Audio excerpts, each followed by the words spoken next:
and welcome to the season wrap up of Yeah, We Read It. I'm one of your hosts, Maggie. I'm also one of your hosts. My name's Laura. And this season we have been covering Jenny Han's The Summer I Turned Pretty.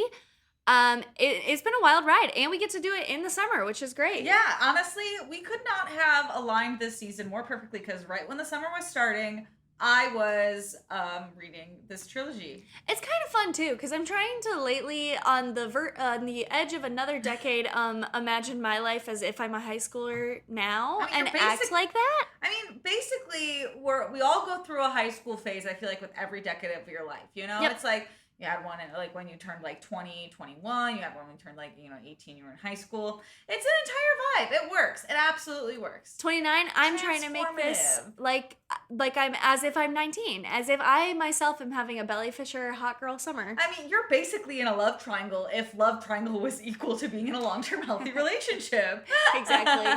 I could be in a love triangle with mac, cheese, both of them. There's two in the word. I don't know. Listen, it's okay. We're thinking it out, listeners. We're thinking it out. The joke isn't done. The beauty of it is that nothing has to be set in stone. Much like Belly's decisions for the Fisher brothers, this entire book series until like the very, very end. Oh my god! And decisions she makes, Yeah. which I do love. That I feel like as an adult, you get to a point where you're like, my actions have consequences. Ugh. And long-lasting ones. And the split decisions you might make at 19, they're not gonna last forever. Okay, and I will say, I feel like Belly didn't have to deal with like consequences very often. No. Like, and it's like, I feel like there was consequential moments in this book series. Like, obviously, like when she and her mom had that fight and her mom like slaps her. But like, again, all of those like consequential moments felt very much just like fleeting moments. Yeah. Yeah. I mean, she kind of deserved it too, because I know she said something about like, she was like, well, I wish I was Susanna's daughter, and like, you're constantly letting her down, even in death. Yeah. And I'd be like, I'm sorry, I know you're my daughter, but that is my best friend. And Belly does acknowledge like she is trying to get a rise out of her in that moment. So, but if that's your only consequence, no wonder you're gonna run off at 24 and get married. First trying when you're like 19, I would never ever want to be married at 19. Gosh. Yeah, no, and I think my biggest qualm with Belly is not the fact that she's so indecisive and doesn't deal with consequences. Yeah. Is that she is so immature. Like, it'd be different, I feel like, if she was getting married and more sure of herself, but she was getting married to like prove something to people and like herself mostly. And it's like a lot of Belly's actions were based off of her being an insecure child. Yeah.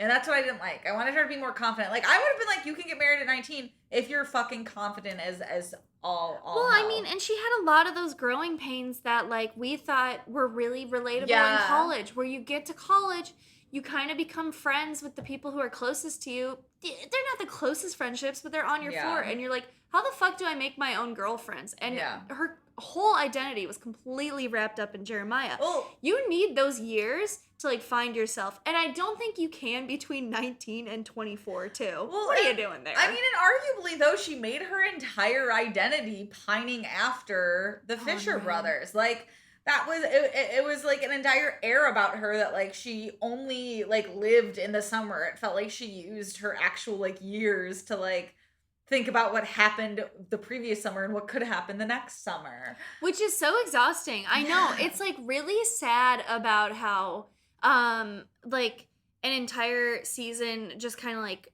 spread out over time. Like you're working like one job and you're keeping all your savings to live off of for a year. Relatable. One of these hosts.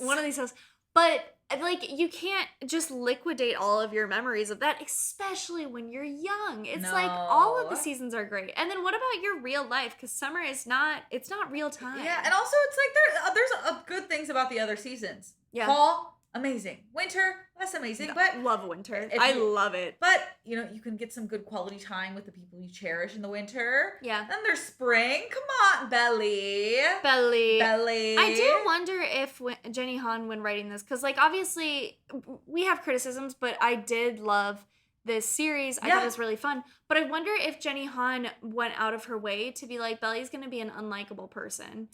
Because I don't know. I think the selfishness and the getting wrapped up in like boys is a big thing as Mhm. like a kid that can happen, but for it to completely consume your life to the point you don't get books outside of summer, Yeah. like I don't know, is it a lesson in like trying to teach like women of like don't make men your entire identity? Because at the end I still didn't really feel like it was like Belly's happily ever after, and maybe that's kind of what she deserves for how she has structured her life. Yeah, yeah, that's such an interesting thing because it is just like Belly is in a way two-dimensional at times where it's just like all of Belly's aspirations are the Fisher brothers. Yes. And it's just like, why would your aspirations just be a boy? Like I That's don't even know weird. her favorite subject. No, what was her degree going to be in? Did they ever say that? I don't think so either. Exactly. She's getting her MRS degree. If Her you know what I MRS degree. mean. Which I mean, if it is kind of like a lesson, and I think that Jenny Han is like smart enough where if we're gonna compare our other Jenny Han series, to All the Boys I've Loved,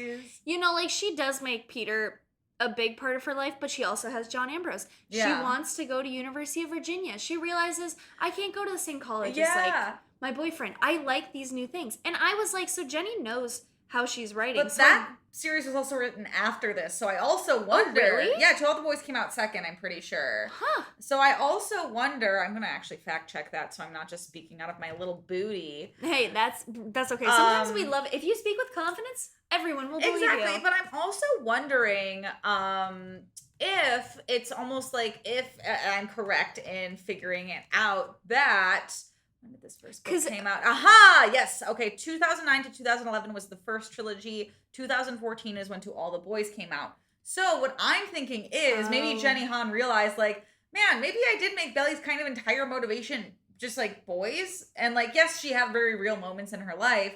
So maybe in kind of a let me explore an actual route where somebody is finding themselves outside of romance still, is where To All the Boys comes in. Yeah. And I mean, I personally, as much as like I couldn't stand Belly that much, I think I liked this more than To All the Boys. Sometimes I thought To All the Boys dragged on, but I think it was That's so true. a more profound experience of being like, okay, this is high school, and like there are boring moments and it is lulls, but you Yeah. know, you're close to your family, you're gonna leave and things like that, and that was relatable. And this Yeah. felt like it verged on fantasy almost, because we don't have a beach house, we don't No. have like rich friends that we're gonna stay for 3 months. We could just completely leave our world when reading The Summer I Turned Pretty, and that's what made it really fun. I think something about this book only existing at this, summer house does make it so fantastical that it does make it like it's not reality. It's a dream world almost. Yeah. And that is what makes it so much more fun in a way than To All the Boys. Because To All the Boys, it's like, yeah, I remember going to high school and I remember doing finals and fucking midterms. Yeah. And I worked at a retirement home. Like, I can relate to that. Oh yeah, Yeah, for but, sure. But this is so unrelatable that it's fun. It is like whenever I'm like criticizing Belly, for sure, I'm never criticizing the writing because I had so much fun. Oh my god, with no. the series. Jenny Han is a really good writer because she very much writes in a vignette style, which I think a lot of YA authors don't do. Because in both of this series and To All the Boys,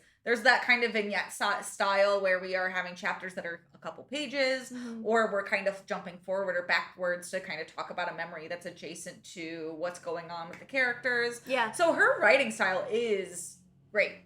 It is really great. And like even sometimes there's like flashbacks that feel unnecessary, but there's other ones that I'm like, oh, you know what? I could have read a author trying to scramble to like filter this throughout the book. Yeah. Or I could have just read like Jeremiah fucked up his dad, Mr. Fisher's really nice blender, and he reacted like an asshole. And this is a kid.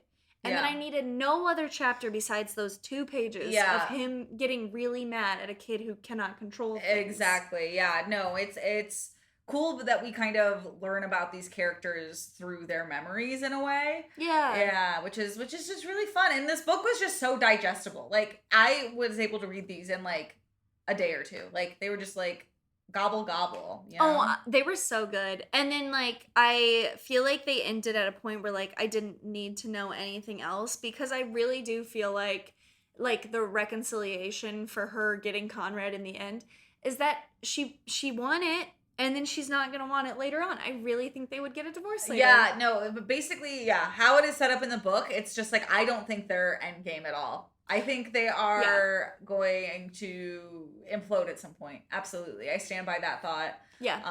I do love that she like wrote To All the Boys the book series later on, and then that was the first one that was adapted book to screen, and then got to return to The Summer I Turned Pretty, which we both started watching recently. Yeah. And I feel like she probably had a blast with these books. There were probably things she was like, I didn't love that, and if I could revisit it and redo it, I would. And then she became an executive producer, and the show fucking whips. The show whips, and like the show also kind of updates, I think, a lot of the characters and story moments for the times, like social media is a thing and things like that. Yeah. But it also, I think, gives a lot more dimension to everybody, which is cool, and there's still a lot of those moments that, you know, we love, but they also come at completely different times, which is also just fascinating.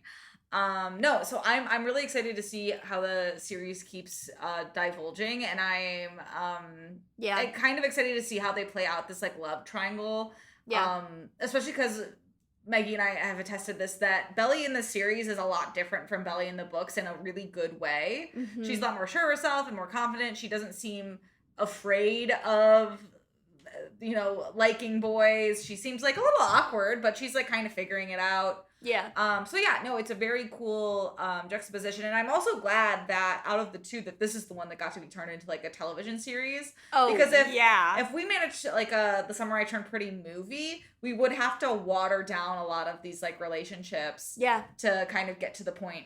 And ASAP. I mean, that was one of our big critiques, was like, she put Conrad on such a pedestal. Why? Yeah. I never got the allure. I never got if it was just like he was smoking hot. I mean, she had like Anika, I guess, in the third book, hit on him. So I was like, all right, well, other people find him hot. Maybe he is really hot. Yeah. Taylor hit on him.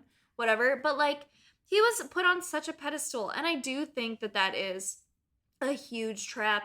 At least we fell into. I don't know how younger women are now. I feel like women don't pit each other together, but I also am around a lot of younger women, and bitches is still thrown around like they are in constant competition.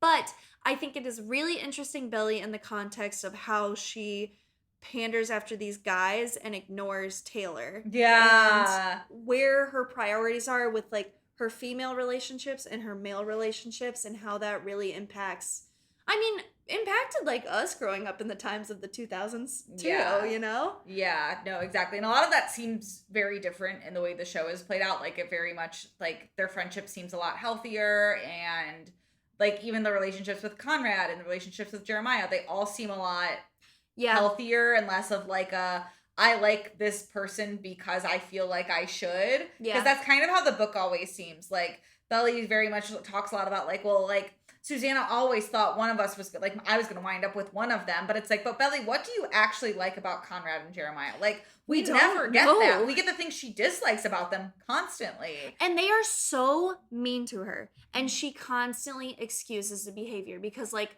men are these people who are given so many opportunities to mess up. You, like, baby them because I feel like, I don't know if like mothers do it, so then you like see that happening. I mean, we didn't know because her brother was not a fleshed out character. But then like Taylor will have those genuine moments of just like being upset she's not invited to a summer house party. Yeah. And then they don't talk for like 2 months. Yeah. Like, I really feel like it is kind of crazy how new the idea of like women don't need to pit each other against each other is to like modern vernacular. Like, I truly don't think it was until like the Me Too movement, like 2016. I feel like it was definitely getting introduced in media sooner, because I feel like I think the first example I give to a lot of my like male film people who are like write women characters is in Parks and Recreation. Leslie and Rashida Jones's character, whose name I'm blanking on right now. Ann Perkins. They never fight in that series. They are just friends, and like that is never a source of plot. And like that, I think, was like kind of a great move to be like, great, this doesn't have to be a source of entertainment, is these women against each other. That is kind of interesting. Yeah. Like, I feel like a bit of like SNL in the later 2010s was like, you know, like in high school, my closest girlfriends, we'd be like, who's Tina Fey? Who's Amy Poehler? Who's Kristen Wiig? Yeah. Who's the Maya Rudolph of like our relationships? Yeah, no, it's like Damn, comedy women, bringing women together. Right? No, exactly. But it's like, I feel like it is so easy for women to be like, I have to be compared to something. And I think a lot of people fall into the who's who of this situation. Oh, I love those. I'm always which like, can be fun, but they can also be detrimental. I think it's like, depending on what you're comparing. If you're like, who's Cinderella, who's the fucking rat in the show, like. Oh, yeah. It depends. Like, there's a line. I think trying to get it back into, but I think like with I project all the time onto ones, and I think I moved out of like who's the more fun one into like who's the more deep characters. And when like there's female friendships that like are pitted against each other in shows, I always think it is like such a good way of being able to like discuss problems in your own friendship. Interesting. It's not like I look at the conflict and I'm like being catty and petty and I'm like, that's us. So what'd you learn about our friendship from like, Belly and Taylor? I'll like watch the series and it'll like remind me of a friendship that, you know, conflict is intimacy. It happens. Yeah, conflict happens. It's fine, but I think you can like take a lot of problems that they portray and like adapt them to your own. I mean, with like Taylor and Belly, I don't really know because it's not like we're both we've never chased the same man. We never will chase the same people. Yeah. I think we have also like when we do, I think it's like camaraderie. Yeah. I think it's like we're having fun. Exactly. And I do think a lot of Belly and Taylor's friendship is just like that central chase. Sometimes being in the way. Some like the way in the books, Belly and Taylor's friendship definitely feels like we've been friends for so long. Yeah. That like it's kind of like, yes, that we're in a way growing apart, but we still kind of choose to kind of keep that link. So it's more of a friendship about like space rather than substance in a way. It is. Yeah. I mean, because she has like such a problem when Belly starts like making new relationships, new friendships with like Anika and like different parts of her life. Yeah. And that's a hard real thing. Curveball. Because then you're like, oh, but like we know everything about each other. And it's like, okay, but your life also moves past that. Yeah. So, and I mean, that's probably why Belly loves the boys too. She's like, it's all nostalgia. And it's like, okay, but as adults, it's like, okay, gonna like each other? Yeah, but it's like also, it's like, nostalgia can't be like the grounds for a relationship, Belly. No. That's bad. That's the bad theme from the book. You gotta have nostalgia and then also just mutually making more memories to have nostalgia for it. Yeah. Yeah, that's a good way of putting it. What are other aspects of this book? Oh, also, what are other ones? Deep in thought pause. Speaking of, okay, because like, I mean, we talk nonstop on Yeah, We Read It about the chase of boys, how the male gaze have impacted women. We know a lot of the young adult books we read were about it. But I do like that this one, I think, is very different from other ones because not only do we get Taylor and Belly, we get Beck and Susanna. Yeah. And we get, like, to see a friendship that did grow from childhood into late adulthood. Yeah. And I thought that was so sweet because, I mean, like, I think Laurel was kind of a hard ass. I think that she was really protective of Beck. Mm-hmm. And also, like, I think like her growing into her grief and like losing herself in it and not really caring for the people who are present. I was like, damn, that would suck. Like, I feel like losing a best friend of years is so much different than like losing her husband that she chose to divorce. Well, Well, and also, death is a completely different ball game than a breakup. But I really love that we did get these moments of like learning more about like the moms especially, and that's what I really love about what the show is doing. I'll say it again, listeners, we have started watching this show. But no, they're really giving like storylines to both parents and like exploring like how they don't have it all figured out and they do fuck up, and Laurel's way less of a hard ass, like, because like Laurel to a point did get very unbelievable to me, that I was just like, but like nobody's just like a hard ass all the time. Like, what is this? It felt just like she's always the rigid one. It's like, nobody's just rigid. Like, She really was a hard ass the whole time. It seemed Yeah. like Beck got to be the like happy fun one. And Yeah. like, okay, but then where's the balance? Like, Yeah. what are Beck's vices? What are Laurel's virtues? Exactly. Yeah. It felt very much like, well, Laurel's bad cop and Susanna's good cop. And it's like, well, no, everybody has, they each have to have those other moments as well. Because Conrad kind of made a point of it too when he was like talking to Belly and he was like indicating, and we have a passage about like him calling Laurel like mom too. Mhm. And Belly's talking to him being like, you're so lucky you have Beck as like a mom. And Conrad's like, no, I'm not. Like, sometimes I wish I had your mom.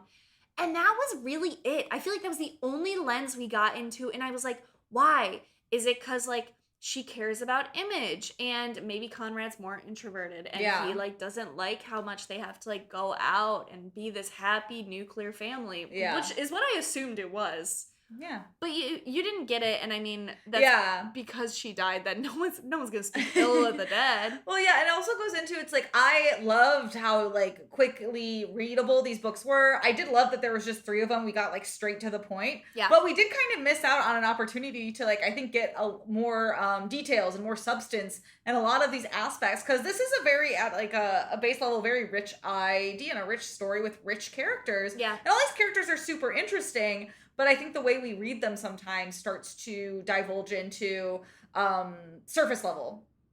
Oh, for sure. Yeah. Like, if you asked me if I could write up a character analysis or description of Conrad, Jeremiah, and Belly, They'd be a paragraph long each. I would be like, I don't know. One was the Homecoming King. Yeah. One was the Jughead Jones. And Belly, Belly was there. Like, Belly's entire personality is just like, and I'm here too. couldn't even tell you what club sport or sport she did. I She did does swimming. Oh, she does swimming, yeah. Yeah. She does volleyball on the She show? does volleyball on the show as a beach volleyball tournament. You just wait till you get to that episode. Oh boy, I can't wait. She's also a debutante. Yeah, she's a debutante in the book, which is also a fun little other hobby for her to have. Again, we love that because that's a life I we will love never when live. women characters get hobbies in media.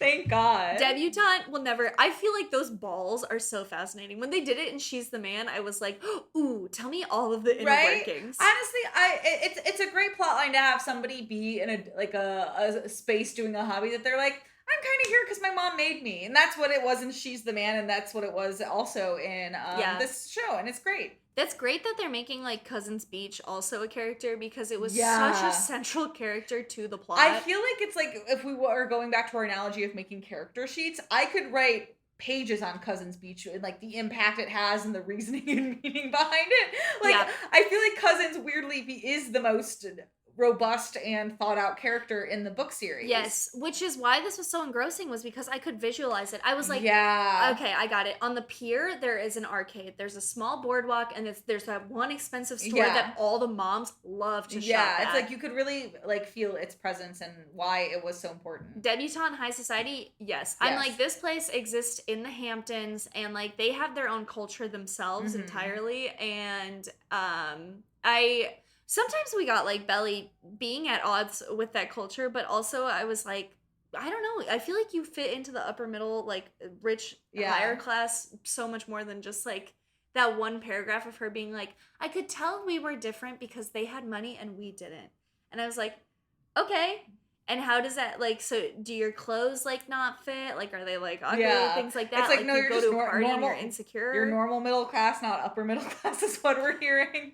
I guess so. Yeah, no, it was, and it just reeks of summer. I think that's like the thing about this book is it really does just kind of have all of the summer vibes, which is like a weird way to describe a book. Because I don't think I've ever had like a book be like, you know, it just really reminds you of like winter or like fall. But since summer is such like a central part of this book, and the way it's written and talked about, it just has such like nostalgic summer vibes. It does. And that's what makes it so fun and cute. It does. And it's not even like the activities I feel like they do. I think it's just like the setting of the boardwalk, and then also that like thing where you finally are out of school and you're like, I have summer vacation. And you go someplace that is specifically for summer vacation. A dream. I could like feel unpacking in like Yeah. the lake house and being that close to the beach and getting to go at night too. I think that it was like the night activities that really solidified it for me. Yeah. Like you had access to the beach if you wanted to go think. and it like you could picture how dark it was. You could swim at night with the Mhm. lights on. I was like, Mhm. oh, this makes me think of summer. Yeah. And it's like we also can't talk about, I think, this book without comparing the existence of this love triangle to the other love triangles we've Edward and seen on Jacob. y'all. We read it. We haven't gotten there yet, Maggie. But we have had other love triangles on this podcast. Jeremiah would be the Steven Salvatore. Well, no, Conrad would be Damon. I'm thinking even like in a, not even like saying like who's who in this, but I'm just saying. I love doing that. I know, but I don't think it applies because I feel like this is weirdly one of the most believable love triangles we've gotten. Yeah. Because it feels like in like Vampire Diaries, we were constantly being like, how is Damon fitting in here? Like, he just, it like, because we were just kind of like, it felt very like written in a way where it's just like, and Damon's just kind of like interested in Elena, but she doesn't really seem to like him back, but then suddenly she does. I really thought he just really wanted to fuck her. Yeah. And then since he didn't, he stuck around so long that he accidentally developed feelings and he was like, fuck, Oh and my I'm not fucking her. What the hell is going on? And then there was a time that we thought they had sex, and then they didn't. That was that weird motel plot. That book is like, I don't even think I could explain to you plot points of that book anymore. That's the one when they go to the underworld is just like so insane, and then they become like Bonnie, her, and the other girl Meredith become slaves. Yeah. I was like, what the fuck is happening? Hot. No, but then also in like the world of like Hunger Games with that love triangle, that felt very much like a very B, C, E, F plot line to the thing. And it also was like Katniss wasn't really romantically interested in either of them. They were both interested in her. So it was weird to be like, this is a love triangle that she doesn't even really want to be in. It was kind of weird too, because I feel like in Hunger Games, like I think that Summer I Turned Pretty did this so well. I think there are only like two types really of people, and then everyone is kind of like a different genre of that type of person. And I think in the Hunger Games, it was always so weird to me because it felt like Gale and Peeta were like the same version of that. Like Gale is like the person who is comforting for a really long time. You go back to them, but it's not like an exciting love. It's not like something that you take a chance on and you could really get hurt, and it's passionate. It felt like it was passionate and comfortable. And so sometimes I was like, so then why isn't she going for Gale? And then it was like, Peeta's comfortable, but not really passionate. And I was like, then why are you into Peeta? And that's the thing. I think in Hunger Games, they were both different forms of comfort love. Yes. They weren't passionate at all. And that's the thing where I'm like, I can't be team either of them, because she's literally with Peeta because she grew into that comfort. Yes. And she was with Gale because that's the comfort she knew. And like, Jeremiah, like, I think that this was like the perfect example of like, I'm like, oh, okay, so this makes sense because Jeremiah's like comfort love, and you're like, it's a really deep love, and we could be like partners in the sense of like, you know, we could do life together. And then Conrad is like, I am fucking obsessed with this guy, and like I know him, but I don't really know him. Yeah, and they also the thing that was good about this is they also did give like those moments that like Jeremiah can turn in and be passionate love, like when they like first make out in the car. And she talks about like, oh my God, I'm like turned on because like I feel so wanted right now. Yeah. And I'm enjoying this more than I ever even fathomed. So it was like, it wasn't just one note, I think, with Jeremiah being like the obviously the not chosen one, which I really liked, because I feel like in a lot of these love triangle situations, they like to just say like, this is the final choice, so we can't really build up the other one. It was like a really mature love to experience at that age. Exactly. And I think the only other good love triangle we've gotten to see in this podcast entirety timeline is, and this was a smaller one, the one with Tally, David, and Zane, I want to say his name is, in the Uglies trilogy. It was Zane. Because that was like a very different type too, where it's like she didn't get either of them at the end.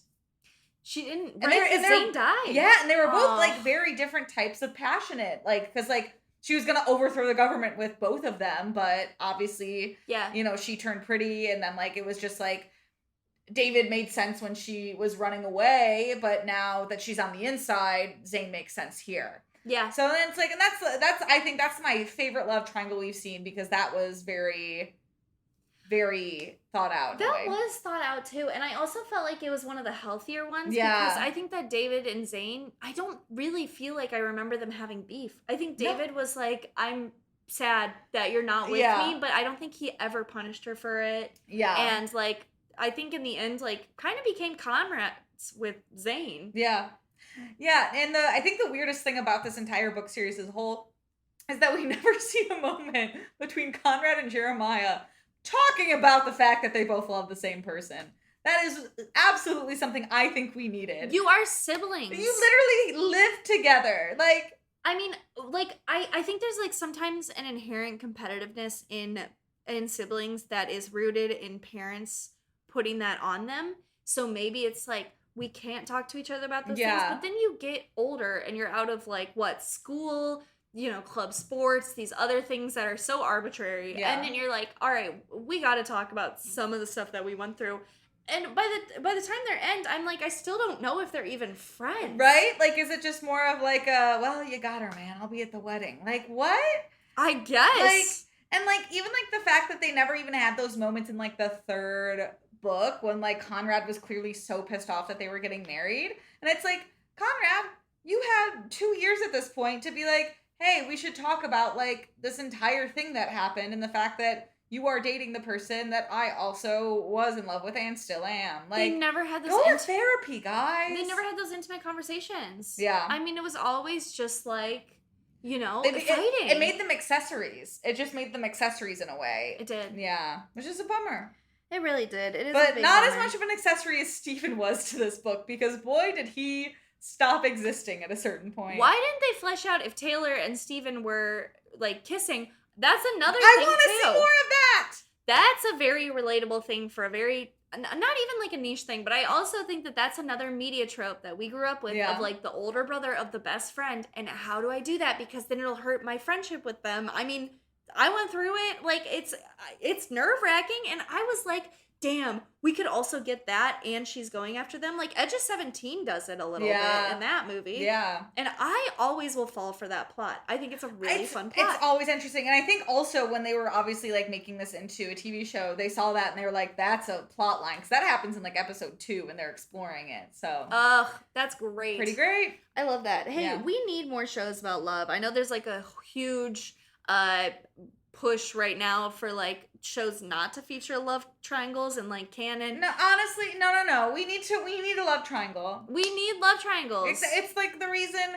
that dating shows are so popular is because those flourish on love drama and love triangles and squares, other shapes.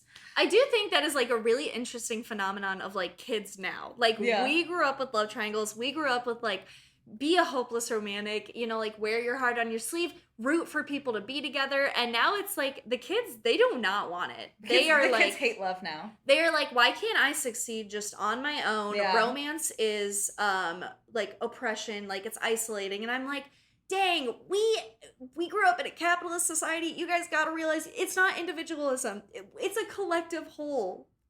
Be romantics. Watch Summer I Turned Pretty. Well, to be fair, I feel like me growing up, I was not into a lot of the romance that I read because I was like, I just feel like this is unnecessary. Like, that's why I hated Twilight, because I was like, I don't like that she's so dependent on this guy. Oh, I yearned. So I feel like that's not something that's a brand new concept, personally. I mean, it is a thing that they're talking about in like larger media criticism is that people like... But I definitely think that was a product of a lot of people in our generation being like, you need the boy at the end, Oh, yes. I think that was definitely pushed in like film and books to a point. And now the kiddos, they don't want it. They are like, none of that. But they need Belly and Conrad and Jeremiah because Jeremiah is bi in the show. So get it. I can't wait. I can't wait to keep watching this show. I am sad this season's over. Like, a part of me is like, again, like I said, I'm glad this was only 3 books. Part of me was just like, maybe a 4th book, though. I could have done it. Could have done a 4th book. I could have done a 4th book. I would have been absolutely kind of curious to see what happened later on. But I wouldn't want her to go back to Jeremiah. I think at that point I'd be like, we're milking it. I honestly, if in 10 years Jenny Han writes like a Where Are They At Now book of The Summer I Turned Pretty, and it's like 20 years from now, and like she just like tells me what happened to everybody, I would absolutely read that. Kind of like I would buy it. Exactly, like Hunger Games did a later book or an early book prequel. Give me even a prequel of like what Susanna and Laurel were like as kids. I would do an extended prequel or sequel to this series. Like, sweet. So Jenny Han, if that's an idea, think about it. That's an idea. Maybe Mr. Fisher and Laurel. Well, we know that they did date beforehand. How did that pan out? I want to know. Tell me how they all got together. I want to know. Tell me. Come on, yeah, we read it too. Yeah. I haven't DM'd you in a bit. Sorry about that, Miss or Mrs. Han. I'm not sure. Yeah, Jenny Han, I've been tagging you on our Instagram posts. So if you could even just like one of those, that'd be awesome. I know you're really busy. I know you've probably read the messages. Yeah, because I'm sure she's just fielding all of her message requests. Yeah, we know who you are, Jenny Han, so we get it. We get it's hard. Busy. You're busy. You're a busy girl. You can't text us back, but you can always text us back. Don't worry. Doors always open. Doors always open. Come on, anytime you want. We get our friends get busy. Yeah, exactly. We'd love to just talk to you about your entire bookography because you're our first repeat author. You are, and you know what? If you write another one, we'll be right there. Exactly, we'll be right there holding your hand along the way. I feel like I've spoken my piece on this series. I think I have too. And I'm worried saying that because I feel like after this tonight, I'm going to text you and be like, you know what we didn't talk about? Oh, I know. And I'll have something. Okay, so Junior Mint. Junior Mint. Fuck that guy. This is a great transition into we have to pick our canceled character and our Justice for character of the series. Okay. I think canceled character gotta be Junior Mint. Gotta be Junior Mint. I would probably, it feels boring to say Mr. Fisher, but he cheated on his wife who had cancer with like a student of his. I don't know. A part of me still wants to pick Conrad because you know, he was really emotionally abusive to Belly and just really manipulative and also tried to tell her he loved her like right before she was about to get married. That was so bad. Yeah, he shoved her once. He punched a wall. Oh, he did punch the wall. All right, I'll change it to Conrad. Yeah, because that's what I was gonna go with. I don't want to be boring and cancel him like him because it's so obvious. But I think I have to. It's the morally and ethically right decision. Yeah, we're gonna cancel Conrad. And the Justice for character, and I don't want to be tropey, but a part of me wants to pick Jeremiah. But do you have a better Justice for character? Probably Susanna's also a pretty good one considering she died. Oof. Susanna, but if Susanna's off the table, I was going to say Taylor. That's also really good. I think she deserved a lot more grace and a lot more of the benefit of the doubt. Just because I think the loud, bubbly character who is a little bit spacey will always remind me of me, and I really just think she like tried with Belly and tried her best to include her and do things in like her language that were kind. I mean, it might not have translated. And I feel like Belly really just had no patience for it. And it sucked. It's like, you can't punish someone for who they are. Yeah, so in a way you're kind of asking for justice for yourself. I guess I am. What can I say? I project. Oh my gosh. No, I think Taylor's a really good pick because it's like, I feel like Belly truly does not appreciate Taylor, because Taylor's spitting truth bombs a lot of this. And like, yes, some of Taylor's actions fall on the wrong side. She pulls Conrad aside to be like, stop fucking with my best friend. That is a really hard thing to do. And she constantly is like, never like mad at Belly for constantly going back, but is stern enough to be like, but you remember how this turned out the last time. She's never going to be like, I'm never going to talk to you again if you get with Conrad. Yeah. Like, she is supportive, but she does kind of set those like, hey, Belly, let's kind of be real for a second. This is a pattern and this is bad. Like, so Taylor really is a good friend, and I feel like we were supposed to see her as like, she's just a preppy girl who doesn't know anything, but she's really, really smart. Yeah. And I think Belly definitely didn't appreciate her enough. No, I don't think so. So yeah, I agree. Justice for Taylor. Nice. And fuck off, Conrad. Fuck off, Conrad. If we ever need to change canceled character, we could call it our fuck off character of the week.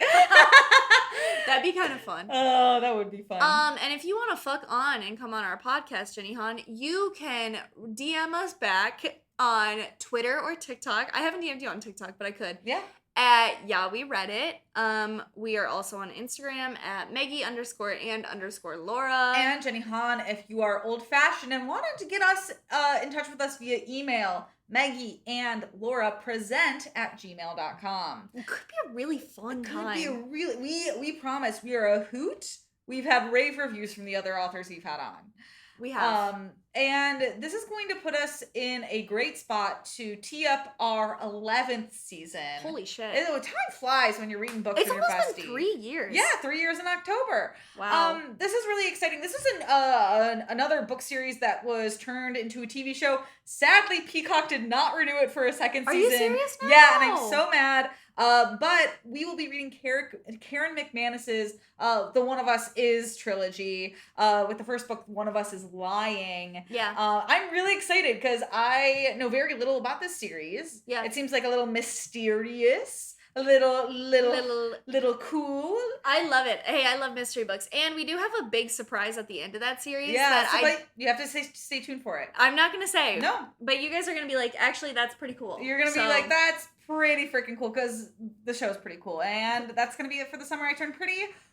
We hope you turned a little prettier listening to this season. We know we did. Yeah, we did. Okay. Bye, everyone.